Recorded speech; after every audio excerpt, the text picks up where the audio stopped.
Hey, what's up, guys? Bucky here at Super Camp Bermuda. I'm just in the office. We're about to get started. We have about 35 at-risk students that are coming here tomorrow. Just want to give some insight into some of the things that it takes in order to put on a transformational event or a transformational experience. So this is kind of the office. This is kind of the prep room where we hold all the stuff. There's some people in the background. Say hello, people. Hello, people. Lots of preparations. We get started tomorrow at about 1 o'clock.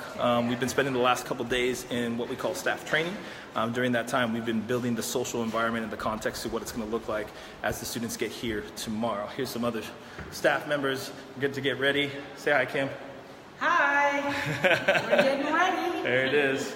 Got some people over here, some team leaders. These are going to be some of the youth mentors over here. Say what's up, fellas. What's up? All right, so I'll bring you guys into the main room. We'll talk about some content and curriculum, some of the things that we've been doing in order to be prepared.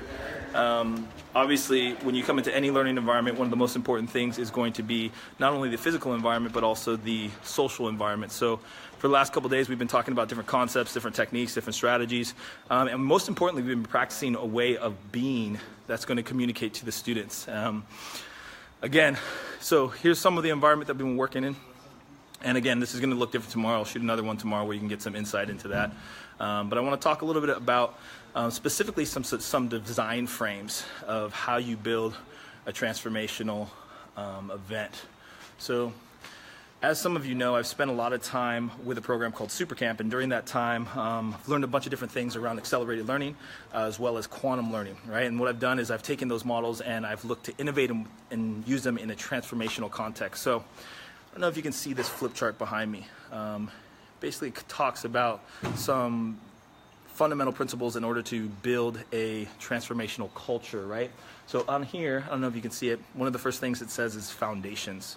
Foundations are the norms. What are the norms of how we show up in the world or how we show up in the space? What are the agreements that we have? What are the rules that we play for? And what are the standards that we play by? One of the things that we want to focus on when coming into a new environment, part of the reason why transformation can take place is because when people step out of their environments at home, they have what we call a pattern interrupt. And in that pattern interrupt, there's a space for new behaviors. So socially, what we do when we go into a new environment is we look for new social norms. Now, we've conditioned our social influencers, which is our team leaders in this case, in a way that's going to be powerful and positive and also produce the result that we're looking for. In this case, it's participation, it's enthusiasm, it's a willingness to step outside the comfort zone, it's a willingness to learn, it's an eagerness to play big. It's a level of safety, of trust, of authenticity. Then what happens is that as these young people come into this new environment, then it's really easy for them to assimilate with those new norms. And that's part of the reason why, you know, transformational experiences or live events can be so profound, is because you're bringing people out of their routine. And in that, there's a large possibility for some newness. So that's the F when we talk about FADD or fade. The A, it represents atmosphere. Now, any type of learning environment you can go into instantly and you can feel what the atmosphere is like.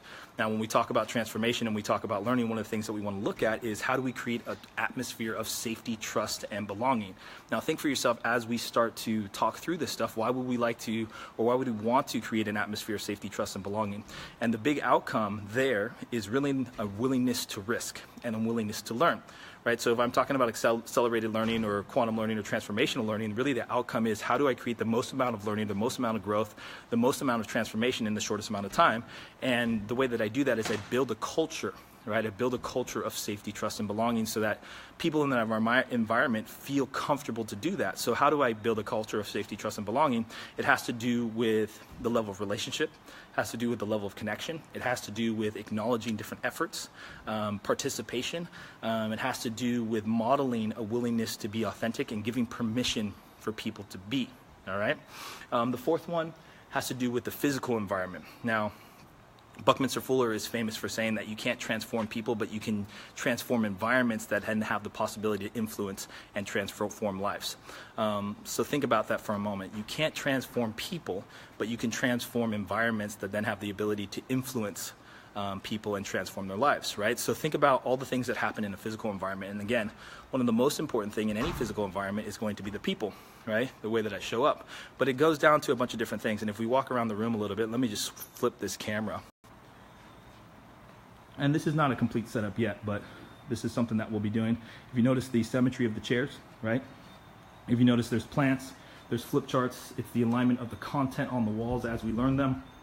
It's the position of important context as it relates to our visual cortex or different parts of our brain. And it's just, the placement of everything and how everything contributes to the learning, right? One of the things that we have is we have more content on the wall, we'll have affirmations on the wall, but we're building an environment that is conducive of the different processes. So a lot of the things that we'll be doing over the next couple days is we'll be presenting content from the front of the room. We'll be having conversations in kind of chairs or on the floor in those dynamics, and we'll also be having some time that we spend back here in activity, right? I think one of the most powerful ways for learning is to happen through experience, so we want to make sure that this environment is conducive to help facilitate that experience. There's also, all kinds of different things that are happening around the room that are contributing to that, all right?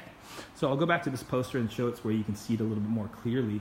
But again, this is called the QL system, and you can check it out at quantumlearning.com. You can also check out a book called Quantum Teaching. It's one of the books that I recommend and I actually gift to all my clients because it's so important to understand these different principles, especially when you talk about developing transformational experience. So first one, right? Someone walks in, what are the foundations?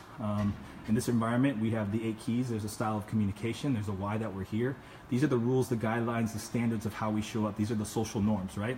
So again, when we're coming into a new environment, people are looking to establish those new social norms.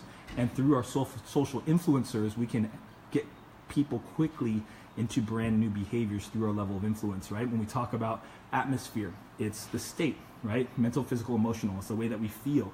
It's developing that state of safety, trust, and belonging so that there's a willingness to participate and play and take risks. And what we know in that space is that learning happens, right? And then there's the environment, the physical environment, music, plants, posters, colors, so on and so forth. And those 3 things together, they create a culture, right? Now, one of the things that you want to focus on when you talk about your events, right, whether you're a leader, a speaker, a presenter, or a coach, one of the things that you want to focus on is, what is my culture? What is the culture of the program? What is the culture of my business? What is the culture of the experiences that people go through? And how can I influence my culture so that no matter where I am on a planet, when someone experiences that culture, they know that's identifiably mine, right? Or identifiably super camp or whatever that is, right? Whatever your brand is. And one of the things that you can think about within this context is, what makes up your culture? What would you like to make up your culture?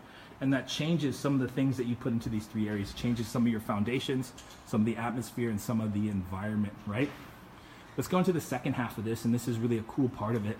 And this has to do with the design, the delivery, and the deepening of content, right? So when I talk about the design, one of the things that we often say in this industry is say, what's the flow, or what's the program flow? Now, programs have a flow, and what I mean by that is there's a design, right? So if I look at putting together a weekend, or putting together a free workshop, or putting together a retreat, or even putting together a school or an online learning program, there's a flow that's going to take place, and that's a level of design that's going to be based on the outcome. So one of the things I'm going to ask myself is, what are all the different outcomes that I have for this program, and what are the best ways for me to design that program in a way that's going to move people through different gradients, give people different experiences of who they are, give people an opportunity to share who they are, and really discover what the outcomes are for them, right? So a lot of different things there as far as how I create that design. It just really depends on what that program looks like. And one of the things that you can think about is that every day will have a flow. Every piece, individual piece will have a flow, and the entire program will have a flow. And when you start to step into that design with that level of detail, then what starts to happen is that you can really ensure powerful outcomes, all right? The next one is delivery. And when I talk about delivery, it's really about state management, right?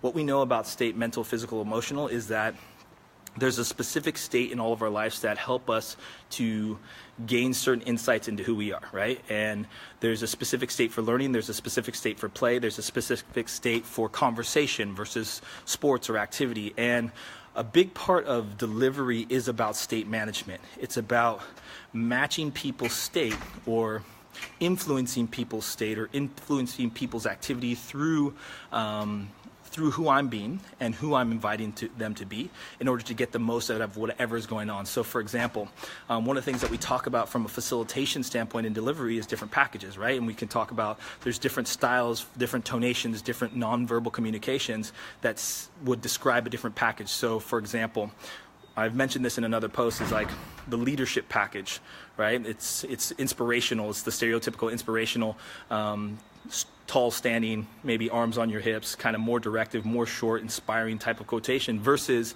like a discovery package, which is, it's more of curiosity. It's about learning. It's about understanding, about who you are, or, there's a lot of question asking. It's a different tone that's associated to that. So me as a facilitator in the delivery is I'm looking at who can I be in order to influence the learning that's taking place. I'm also looking at what are the strategies that I'm using in those specific moments, right? So I want to talk about something really quickly here. And this thing right here is called the 4 F's, right? So debriefing. So people go through an experience. I then have a model for debriefing of how to break that experience down. And this is a progression, right? This is a facilitation strategy. So the progression is facts, feelings, findings, futures. And that's a gradient, right? So the lowest gradient conversation is going to be about what happened in the event. Next to that, kind of interchangeable with our facts and feelings. And then future, the last one is going to be application. So this is a delivery system in the sense that, this is a strategy for me to employ in order to get more information about what has happened from that experience. And that's something that I can use at different moments through question asking and also through leading in conversations in different moments depending on what's happening within the group. This other model is actually pretty cool. It's called a success model. And on the left-hand side, you see a R. On the right-hand side, you see a P. The R over here represents perceived risk, right? And the P represents participation. Now, one of the things that I'm always looking for from a facilitator standpoint is I'm looking for high levels of participation, right? So here's how this model works. When I have a high level of perceived risk, then I have a low level of participation. When I have a low level of perceived risk, then I have a high level of participation, right? So now the question is, if I'm always looking to increase participation, how do I move people through a gradient that is going to increase that? And I get that, how do I understand if I'm having low levels of participation, right? For a minute. So I'm in this room, I'm delivering some type of information, I am asking some questions, and I'm asking for students to participate. And then I'm in real time, imagine that there's 50 to 100 people in here. In real time, I'm getting feedback from the questions that I'm asking, right? So depending on that level of feedback, whether I'm asking them to do something or say something back, then there's a level of participation that's there. So depending on there, then I can then put them through a different progression. Let me show you this progression here. This progression is how do I move people into participation, or how do I decrease the perceived risk? The first thing I'm going to do is I'm going to put them into a large group example. So if I'm presenting content from a large group, I might ask a large group question. How many of you think that this is difficult content, for example? And depending on that level of sharing, I might then go into a small group that says, turn to the person next to you and share with them what's difficult about this for you. And what that does is it gives them an opportunity to spend some time with the curriculum, but it also gives them an opportunity to deepen their understanding of the curriculum and lower their perception of risk, right? And the end game, as far as what I'm really looking to create with them, is I'm looking to create with them an individual performance, an opportunity when I can ask them some questions about who they are, their understanding, and really bring them through this progression, right? What are the things that happen? What did you feel about that? What are some of the things that you learned, and how can you apply that to your future? And whether that's an individual performance where they're writing it out, whether that's on a microphone, or whether that's one-on-one being coached live, that's really what I want to bring them through. And if I can bring them through this progression of large group, small group, and individual performance, then I can ensure that more participants get to the outcomes that I want to reach. And that is all, part of a delivery system and things to be aware of as a facilitator. The last thing I want to talk about in this FADE model, QL system, quantum learning, and again, check out quantumlearning.com, check out Quantum Learning for Teachers, or Quantum Teachings, amazing books, outlines a bunch of this stuff and other stuff that I teach. And again, something that I give to all my clients because it is the fundamentals when we talk about creating learning or creating transformation within a short amount of time. So the last one is deepening, and again, it goes into the debrief, but how do I really get into the application of being shared? And I think at the end of the day, the focus on any event or any experience is really about giving people an experience of themselves within a metaphor, with an exercise, or within an activity, breaking down what they've experienced. And what we're really talking about in those experiences is the invisible stuff, right? What's amazing about metaphors is that you can start to see the invisible stuff in your life in real time, right? We can't always see who we are or who we've been in different situations because we're living in them. But when we take ourselves outside of that situation, and let's say we play a game, and those same types of tendencies or those habits show up, then we can gain some insights into what those tendency, habits, emotions, thoughts, feelings are, right? And in that insight, we can then decipher what are the things that are allowing me to be successful or less successful, or to negotiate or navigate that space well within the game, and then how can I learn from that game and then apply it to my life? And that's really where the deepening space is how can I apply it to my life? How can I take the distinctions that I'm taking away from the game and start to apply it to my life immediately, right? So it's a process of bringing people through an experience, but it's also a process of guiding people through an understanding and leading them through an opportunity they're going to be able to practice the application. Once they have those distinctions, I then want to give them an opportunity to practice that application. What have you discovered, and how does it look in this mock scenario? So if I played a game, break down the understandings, how can I apply it to my life? Here's the things that I'm going to apply. Then give them a new opportunity then to put those things into application. And really, the event, if it's a live event or if it's a course or whatever it is, becomes the conditioning of that and the coaching within that. I get to coach within what that looks like.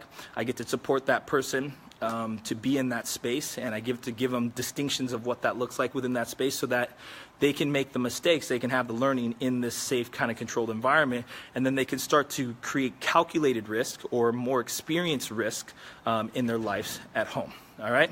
So again, I know that's a lot of information, but I just wanted to take some time to share it with you. This is part of my passion, obviously, but this is part of my life. This is what I've spent, the last 20 years of my life talking about and being in the work with, and it's how I work with a lot of the clients. So I just want to give everybody an insight into what that looks like and hopefully add some value for those of us who have live events or have content or curriculum that we're designing for online programs. Again, it's called the QL system or the quantum learning system. It's a teaching that I've been around for the last 20 years. It's the foundation towards everything that I built upon when I talk about transformation, creating transformation in a short amount of time. So again, one more time: foundation, atmosphere, environment, create the culture, and then the 3Ds of design, delivery, and deepening create the cognition or the understanding or the outcomes that you're going to reach within the program. So hopefully this is helpful. Hopefully this is something that you're going to use, and this is a space that is valuable for you. If you have comments, if you have questions, please post those below. I'll make sure to check that within the next few days or the next few weeks. I'm always happy to answer questions or to add value as many ways as I can. So wishing you the best. Continue to be you. Have the courage to share your voice, and we'll talk to you next time. Lots of love. See ya.